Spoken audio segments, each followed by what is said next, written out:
Welcome to session 6 out of 6 of how to kill a bad habit. And my hope is that this has been catalytic for you to make positive changes in your life. But let me encourage you, this is the beginning of a journey that will have ups and downs, highs and lows. So don't get discouraged if you struggle. Struggle is a normal part of life. And if you want more information about this, the soil much of this is growing out of is a book I wrote entitled Rest in War. You can check it out there. But let me give you the 6th tool for how to fight and how to kill a bad habit. And that is to identify a positive release. Identify a positive release. The Puritans used to say it this way: how do you dislodge a beautiful thing from the human heart? How can you possibly get rid of something that you find attractive, even though you know it keeps deceiving you? How do you dislodge it? They said, how do you dislodge a beautiful thing from the human heart? You replace it with a more beautiful thing. And it's the same with us. How are you going to ultimately get rid of a bad habit? Well, this is our last point. Your best defense is a good offense. The best defense against a bad habit is to engage in a good one. I had a friend once that went to a rehab facility for his addictions and came out and has had long sobriety and great success and real wisdom to offer others in life. And I remember he showed me what looked like a bullseye. And he showed it to me that in the inner ring of the bullseye were all the behaviors that constituted a breach of his sobriety, the habits to kill. Many of you made that list earlier in this session. You could fill in your center circle of the bullseye. He said, here's the habits I don't want to do anymore. And then in the circle right outside of it, he said, and here's all the things I do that lead to this. Here's the lies I believe, here's the thoughts I start thinking, the desires I have, the pain that pushes me towards it, the pleasure it promises. He writes out all the kind of ritualization before he enacts a habit. What environments I'm weakest in. You've already made those lists. You could fill out your bullseye. But then he had this outer ring, and I remember wondering to myself, now what's on the outside ring?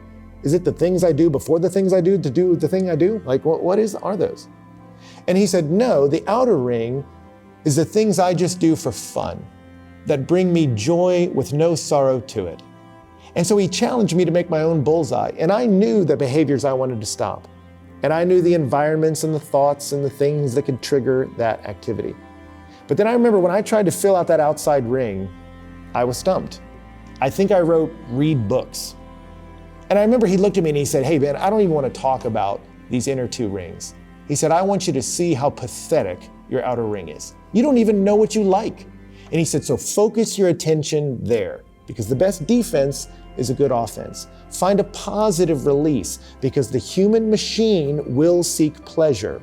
And if you don't offer yourself a productive release, the enemy will offer you a destructive one. This is important. I remember I had another friend that found sobriety from an addiction. And he said, you know, the craziest thing, man, is he said, when I stopped doing this behavior, it's when it dawned on me how much it was taking from me creativity. I hadn't been writing songs anymore or books. He had all these different creative outlets. And he said, when I got locked into this, it took away that. He said, but now that I've stopped doing this, it's opened up this world of creativity. I have these other places I can go that actually bring me more joy. And that's what I'm encouraging you to do. What Augustine discovered. Augustine was worried about giving up some of his addictions to power and success and sex. But the great theologian Augustine, when he put his faith in Jesus, he wrote in his Confessions, he said, how sweet it was all at once for me to be rid of those fruitless joys I once so feared to lose. And he said, you drove them from me, you who are the true sovereign joy. You drove them from me and took their place, you who are sweeter than all pleasure. So make a list of things you enjoy. Hiking. Find a book you're really excited about reading, so you'll go to bed early and not stay up too late because you're excited about waking up to read that book. Find as long a list as you can of things that you enjoy, calling a friend, going on an adventure, taking a trip. Find a long list of positive releases. But then I want to encourage you, at the end of it all, do it with the Lord, because He is the fountain of pure joy. That's where James takes us in the end. After James has been warning us about all these temptations, he says, don't be deceived. Every good gift comes down from your Father above. And then he says, of His own will, He brought us forth that we might be of firstfruits of His creatures. He said, out of His own will, out of His own desire, God made you alive.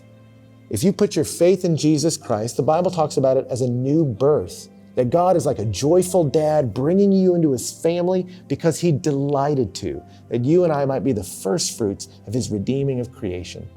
Sin, addiction, bad habits have made a mess of things, but God is doing something great by giving us new life. And if you're in him, I want to encourage you, enjoy the world he made, dive into the word he's written to us, and replace a destructive thing with a positive one. New thoughts in your mind, to stir new affections in your heart, to pursue new activities. Because here's our last reality. The best defense is a good offense. So go figure out how to have fun with your Father in heaven. That's the best advice I can give you. God bless you. We'll see you next time.